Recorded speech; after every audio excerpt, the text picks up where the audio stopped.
जैन धर्म के अनुसार महिला मोक्ष नहीं ले सकती। बिल्कुल गलत है ये। अगर ऐसा जैन धर्म वाले मानते हैं तो बिल्कुल गलत है। ऐसा बिल्कुल नहीं हो सकता। हम अपने पिताजी की दो संतान हैं, बेटियां हैं, और हम दोनों ने आजीवन ब्रह्मचारी व्रत ले लिया है। हमारी जो साथ में सहेलियां थीं उन्होंने भी ले लिया है। अब हम और कौन सा ऐसा धार्मिक कार्य करें जिससे हमें स्त्री पर्याय में जन्म ना लेना पड़े, और अब हमारा जन्म हो तो पुरुष पर्याय में हो और हम मुनि बन के मोक्ष जा सकें, ऐसी इनकी भावना है। व्रत लेने का अभिप्राय यदि आपका मोक्ष है, व्रत लेने का अभिप्राय यदि आपका परमार्थ है, तो आप निश्चित समझना कि व्रत लेने वालों का जिनका परमार्थ लक्ष्य होता है, परमार्थ के लिए व्रत लेते हैं, उनको स्त्री पर्याय नहीं मिलती, नियम से पुरुष ही मिलती है। बहुत अच्छा। इसलिए अपना अभिप्राय चोखा रखो, अभिप्राय परमार्थ रखो, और परमार्थ का जो अभिप्राय है तदनुसार अपना आचरण करो, क्रियाएं करो, और जिस गुरु से व्रत लिया है वो गुरु तुम्हारे लिए जो व्रत देवें, जो आचार विचार बताएं, तदनुसार कार्य करो तो लक्ष्य की प्राप्ति हो जाए। जैन धर्म के अनुसार महिला मोक्ष नहीं ले सकती। बिल्कुल गलत है ये। अगर ऐसा जैन धर्म वाले मानते हैं तो बिल्कुल गलत है। ऐसा बिल्कुल नहीं हो सकता। कुछ भक्तों, कुछ धर्मों के अनुसार महिलाओं को मोक्ष नहीं मिल सकता।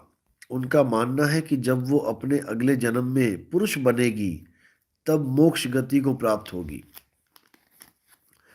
ये बड़ा ही अजीबोगरीब सवाल है।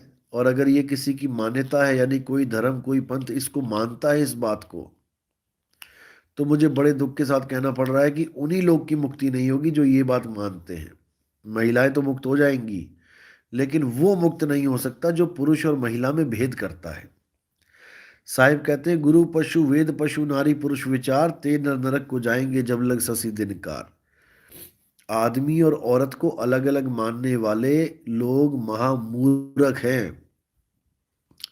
आदमी और औरत क्या है, कैसे पहचानना हमने कि ये आदमी है और वो औरत है? इस शरीर को देख के। शरीर क्या है? पांच तत्वों के मेल को शरीर कहते हैं। आकाश, वायु, अग्नि, धरती और जल। ये पांच तत्वों का मेल ही शरीर बनता है। अब ना तो अग्नि आदमी या औरत है, ना पवन आदमी और औरत है, ना जल आदमी और औरत है, ना मिट्टी आदमी और औरत है, और ना ही आकाश आदमी और औरत है। जब ये पांचों तत्व आदमी और औरत नहीं है, तो इन पांचों तत्वों को मिला के जो पुतला बना वो आदमी और औरत कैसे हो सकता है? कभी नहीं हो सकता। आदमी और औरत केवल स्ट्रक्चर की वजह से बोला जा रहा है, ना कि हम आदमी और औरत हैं। हम तो जीव हैं, जीवात्मा हैं, और ये शरीर आदमी और औरत है। मुक्ति जीव को चाहिए, ना कि शरीर को।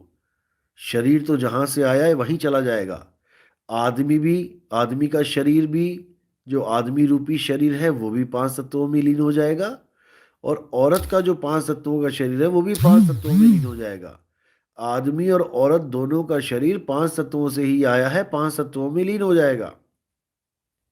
और जो जीवात्मा है वो दोनों की एक सी है, अलग अलग नहीं है। वो दोनों की एक सी है, और दोनों को ही मुक्ति मिल सकती है। ऐसा नहीं कि केवल आदमियों ने ठेका ले लिया। आदमी अपने आप को आदमी इसलिए मान रहा है क्योंकि वो अज्ञानता में शरीर को अपना स्वरूप मान रहा है कि मैं तो आदमी हूं। अरे भैया, आदमी एक चोला है, मनुष्य एक चोला है। तुम चोला कब से हो गए? जिस जीवात्मा ने आदमी वाला चोला पहन लिया उसको आदमी समझ रहे हो, उसकी मुक्ति कर रहे हो। और जिस जीवात्मा ने औरत वाला चोला पहन लिया उसको तुम कह रहे हो कि मुक्त नहीं हो सकती। तुम्हारी अकल पे पत्थर पड़ गए हैं भाई। अगर इनका पंथ लिख सकते हो तो बहुत अच्छी बात है, पंथ भी लिख के भेजो। कौन सोचते हैं ये लोग? ऐसी बातें कौन सोचता है? एक पंथ तो मैंने देखा था, कुछ भगत लोग, उन्होंने मुझे किसी ग्रुप में ऐड किया था, वहां पर भी ये बातें चल रही थी कि औरत कभी ब्रह्म ज्ञान को प्राप्त नहीं कर सकती, औरत कभी परमात्मा को प्राप्त नहीं कर सकती, औरत को अगला जन्म इंसान का लेना पड़ेगा, आदमी का लेना पड़ेगा, तब उसकी मुक्ति होगी। तो जब मैंने मीराबाई की बात रखी, सहजोबाई की बात रखी, मुक्ताबाई की बात रखी, तो उनके तोते उड़ गए, होश उड़ गए उनके कि अब बोले तो बोले क्या, और संगत से भागते फिरे, फिर मुंह छुपाते फिरे। तो भाई इससे अच्छा है कि ज्ञान को बढ़ाओ, अपने आप को आदमी और औरत से, इन दोनों ही जालों से बाहर निकालो। तुम एक जीव आत्मा हो, तुम आदमी और औरत नहीं हो। यहां तक कि कबीर साहब ने रानी इंदुमती को भी, खेवसरी को भी, यहां तक कि मीराबाई तक को भी रविदास जी ने नाम दीक्षा दी। भाई जब जब औरत मुक्ति नहीं हो सकती तो नाम दीक्षा क्यों ले रहे हो उसको? फिर क्यों उसको शिष्य बना रहे हो? फिर क्यों उसको मंदिरों में बुला रहे हो? जब उसकी मुक्ति नहीं हो सकती तो क्या करेगी वो मंदिर आके, क्या करेगी वो गुरु धारण करके?